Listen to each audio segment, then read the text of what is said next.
இனிமேல் யாராச்சும் உங்கள எரும மாடு அப்படின்னு சொன்னா கவலையே படாதீங்க. ஏன் அப்படின்னா, இங்க ஒரு எரும மாடு உலக சாதனை படைச்சிருக்கு. கண்டிப்பா நம்மளும் ஒரு நாள் உலக சாதனை படைக்கலாம். சரி, இந்த எரும மாடு என்ன உலக சாதனை படைச்சிருக்கு அப்படிங்கறத விரிவா பார்க்கலாம். பொதுவா நம்ம வீட்லலாம் வந்து என்ன சொல்லுவாங்க, உங்களை பெத்து வளர்த்ததுக்கு ஒரு எரும மாடை வளர்த்திருந்தா கூட ஏதாவது பிரயோஜனமா இருக்கும் அப்படின்னு சொல்லுவாங்க.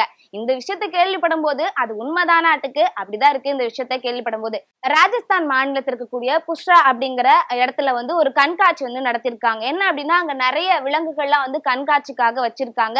உதாரணத்துக்கு சொல்ல போனோம் அப்படின்னா, ஒட்டகங்கள், மாடுகள், குதிரைகள் சொல்லிட்டு நிறைய வந்து வச்சிருக்காங்க. ஆனா அங்க ஒரே ஒரு எரும மாடு மட்டும்தான் வரக்கூடிய சுற்றுலா பயணிகள் எல்லாருமே வந்து கவர்ந்திருக்கு. என்ன அப்படின்னா, அது பாக்குறதுக்கு ரொம்பவே வந்து புஷ்டிக்கா இருக்கு. கிட்டத்தட்ட அது எத்தனை கிலோ இருக்கும் அப்படின்னா 1500 கிலோ வந்து இருக்கு அப்படின்னு சொல்றாங்க.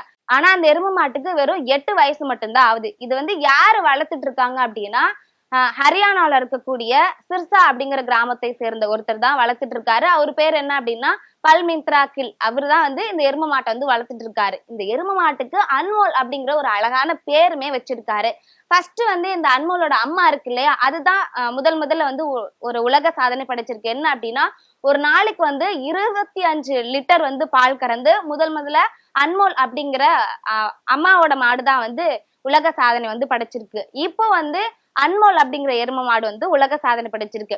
இந்த அன்மோலுக்கு வந்து என்னன்னா வந்து சாப்பிட கொடுப்பாங்க அப்படின்னா, நம்ம சாப்பிட்றத காட்டிலையும் அந்த எரும மாட்டுக்கு விதவிதமான பொருட்கள்லாம் வந்து சாப்பிட கொடுப்பாங்களாம்.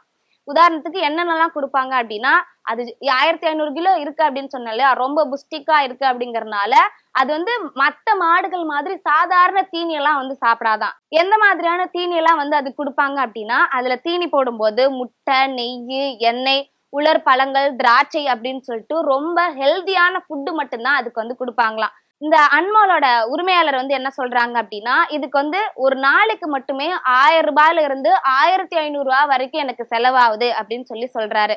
சரி, இவ்வளவு வந்து செலவு பண்றாரு இல்லையா, அப்ப அவருக்கு லாபம் வரணும் இல்லையா. எப்படி வந்து இவர் லாபத்தை ஈட்டெடுத்துக்கிறாரு அப்படின்னா, அன்மோலோட விந்து இருக்கு இல்லையா, அதை வித்து இவர் வந்து அதன் மூலியமா வந்து லாபம் வந்து எடுத்துக்கிறாரு.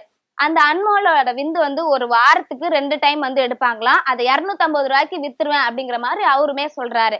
அந்த விந்து வந்து எத்தனை மாடுகளுக்கு வந்து பயன்படுத்துவாங்க அப்படின்னா, 300ல இருந்து 900 மாடுகளுக்கு வந்து அந்த விந்து வந்து விற்பனைக்கு வந்து கொடுப்பாராம். அது மட்டும் இல்லாம ஒவ்வொரு மாநிலத்தையும் வந்து கண்காட்சி நடக்கும் போது இந்த அன்மோலை வந்து கூட்டிட்டு போய் கண்காட்சியில வந்து இடம்பெற சேர்வாராம். அது மூலியமா வந்து நான் லாபத்தை வந்து எடுத்துக்கிறேன் அப்படிங்கிற மாதிரி சொல்றாரு. சமீபத்துல ஒரு கண்காட்சி வந்து நடந்திருக்கு. எங்க அப்படின்னா, உத்தரகாண்ட்ல வந்து ஒரு கண்காட்சி நடந்திருக்கு. அப்போ வந்து எல்லா சுற்றுலா பயணிகளுமே இந்த மாடு வந்து வெகுவா வந்து கவர்ந்திருக்கு அப்படின்னு சொல்லலாம். அப்போ வந்து ஒரு தொழிலதிபர் வந்து இந்த மாட்டை வந்து பார்த்திருக்காரு. அப்ப என்ன சொல்றாரு அப்படின்னா, எனக்கு வந்து இந்த மாட்டை வந்து நீங்க வித்துருங்க அப்படின்னு கேட்கிறாரு. எவ்வளவுக்கு அப்படின்னா 23 கோடிக்கு வந்து அந்த மாட்டை வந்து கேட்டிருக்காரு. ஆனா இவர் என்ன சொல்லிட்டாரு அப்படின்னா, ஃபர்ஸ்ட் வந்து அன்மோலோட அம்மா வச்சிருப்பாரு இல்லையா, அதுமே வந்து மெயின்டெனன்ஸ் பண்ண முடியல அப்படிங்கிற ஒரு காரணத்தினால மட்டும்தான் அவர் வந்து அந்த மாட்டை வந்து வித்திருப்பாரு. சோ அந்த தப்பை மீண்டும் வந்து நான் பண்ண மாட்டேன்.